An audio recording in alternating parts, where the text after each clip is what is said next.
Can we talk about the power of letting go? When you truly Hello friends, welcome back to my YouTube channel. Thank you so much for clicking. Kindly subscribe to this beautiful channel. So in today's video, we'll be talking about the power of letting go. Letting go is one of the most difficult yet liberating thing we can do in life. Whether it's a toxic relationship, a missed opportunity, or even an old vision of yourself. Letting go doesn't mean giving up. It means choosing freedom, growth, and peace over attachment to what no longer serves you. So today we're going to explore the power of letting go, how it can transform your life in ways you thought it's not possible. So I'll put the videos together so that you watch and learn. I'll be back to share my true sense, like what I think about today's video. So let's get into it. can we talk about the power of letting go? When you truly start to trust yourself so much that you can just let go. You trust that better things are already on your way because you can never lose something. When you feel like you are losing something, it's because you are leaving your comfort zone. So, whenever you feel that a trauma is resurfacing, just process it in the moment and let go. So many people, when they experience trauma, they make it a part of their identity. They create a whole identity based on this trauma. They create this victim mentality, and through that, you become a victim and you aren't able to truly create your dream life because only a creator can create your dream life. And because you are co creating your reality with God, and God literally gives you whatever you send out. So when you constantly send out that other people are at fault, that you are living a miserable life, obviously that is going to keep continuing to happen in your reality. But when you truly step in your power and say, look, I can literally create whatever I want. Everything is possible. That is when you step into that creator mentality. And that is when God truly gives you the things that you truly want in your life. So it's very important to connect. One thing that I have learned most about this year is that when you truly learn to let go and let God, is exactly when things start happening. And by any means is it an easy process to do, especially when there are things that you truly, truly, truly desire. But with that desire, when you truly surrender it to God, that's when you give God the room and the space to be God in your life. You take yourself out of His position and you let God do the work. You let God take you through the process. You let God show you the way and guide your steps and all the things. That's when things start happening and coming together. Sometimes we get too comfortable in God's position and we need to get up. We need to stand up. I get it. We're control freaks. We want to have everything the way we want it. The beautiful thing about being a believer of Jesus is being able to have a hope in something that is so much greater than anything I could touch, anything I can make or create. And it is Him I look to for every single thing. We can't get comfortable trying to be in God's position. Stand up, let go, let God. The second you let go is the second you get what you want. Manifestation requires us to know what we want and then to let go of the how. So we have to prepare our mind to surrender. So when we let go of wanting wealth, we end up attracting wealth. When you let go of wanting love, you bring in love because the universe doesn't like wanting or longing energy. That's a lower frequency. And so you have to work to prepare the mind to discipline, act, plan, and then let go. I don't want to lose you, but if I hold on to you, I'm going to lose myself. And I'm going to repeat that one more time. I don't want to lose you, but if I hold on to you, I'm going to lose myself.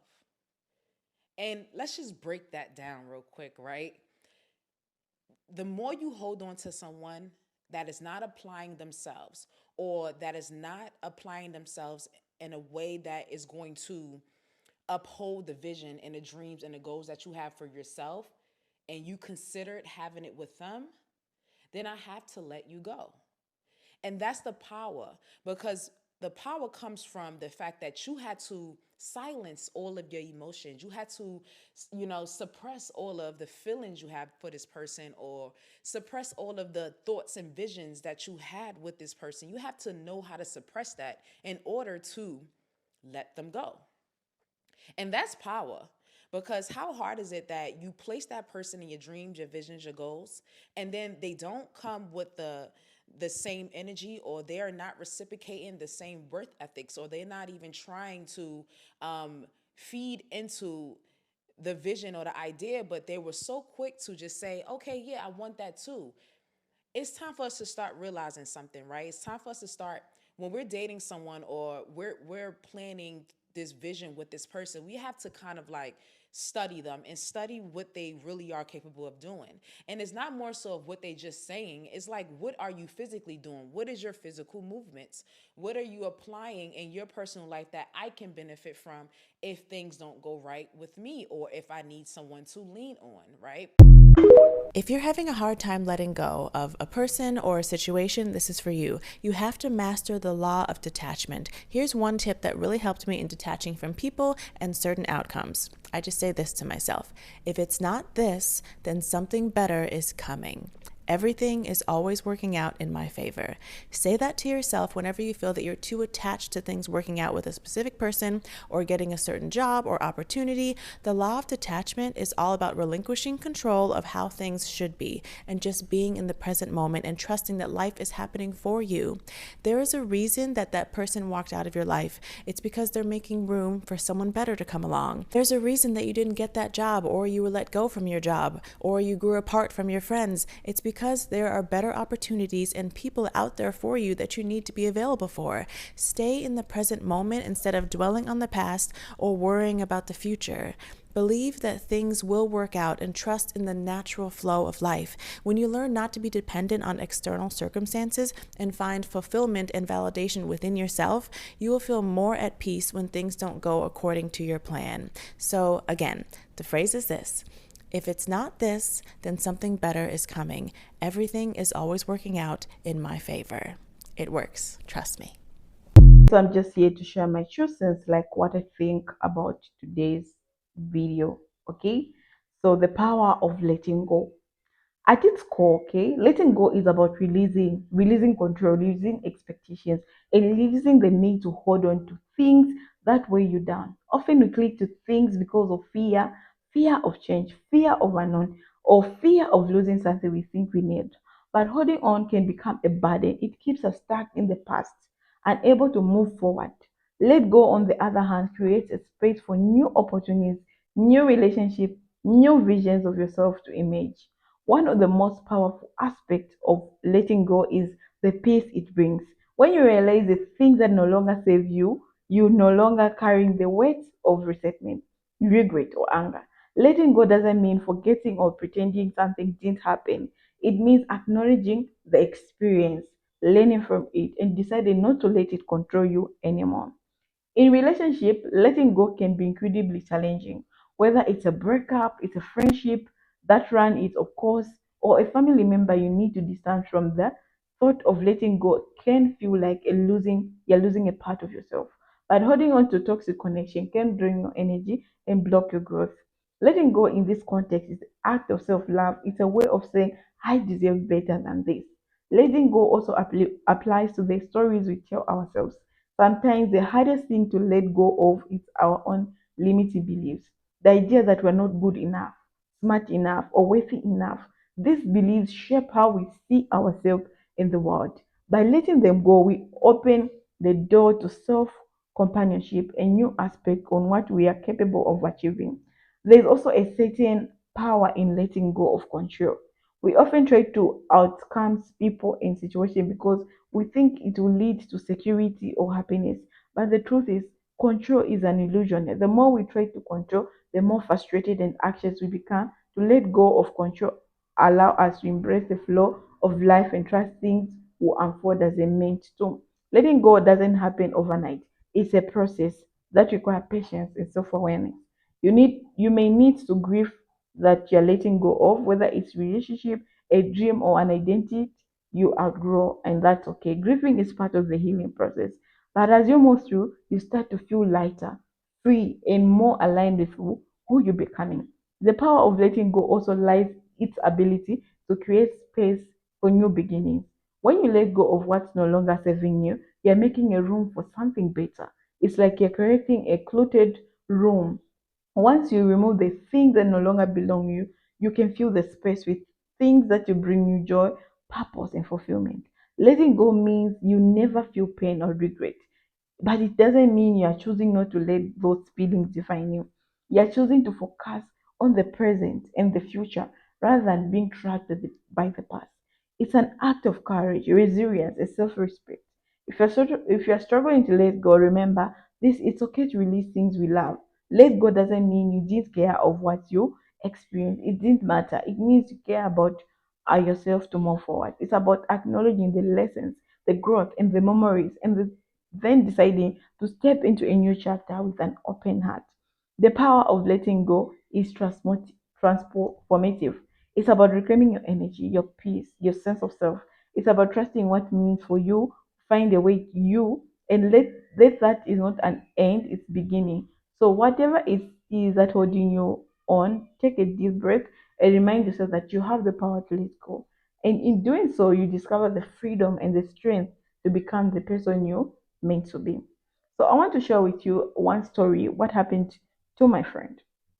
Uh, so last year, my friend, at the beginning of the year, she met a man. Okay, so they started dating, and 6 months later of dating, this man decided to propose to my friend, and my friend accepted the proposal. Then this man was so quickly like planning everything. No, we need to get married. So they started all the processes of marriage, and everything was okay until they got married. Okay, so they got married, a very civil wedding. It was very nice, you know. So this man just took a leave. Like they live in different countries, of course. So he said he needs to go back for work. So 3 days after their wedding, he goes back for work.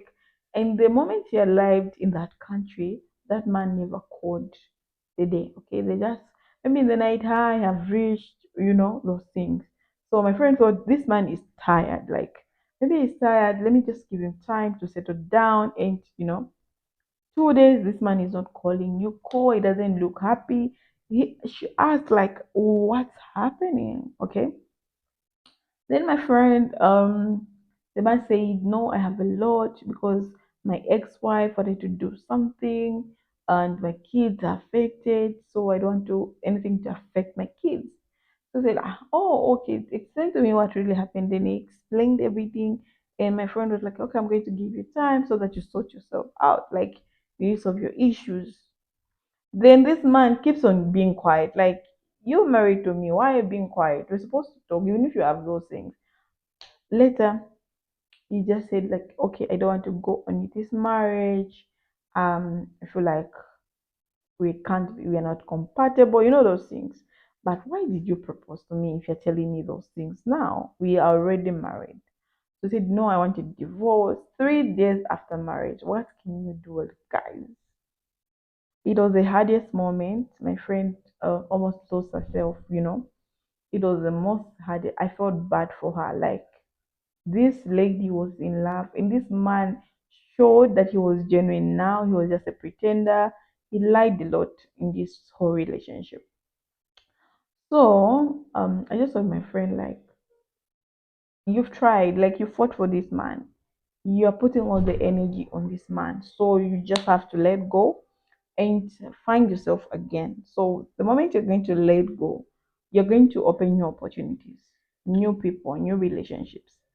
So that's how my friend did, and she had my advice. So thank God, she let go of him. Like she had to release him. She had to pray, release him, so that she find her peace. And she told herself that I'm going to find a good man, but she had to give herself some time so that she has to heal. She went through therapy and everything. Yeah. So years later, good news is that my friend found a man. They love each other, they're together, and they've been married for some time now. So, yeah, so don't lose hope. Okay, don't lose hope. Don't stick to people who just drain your energy. You don't deserve them. Okay, if someone do this, they speak volumes about them. It's not about you. It's about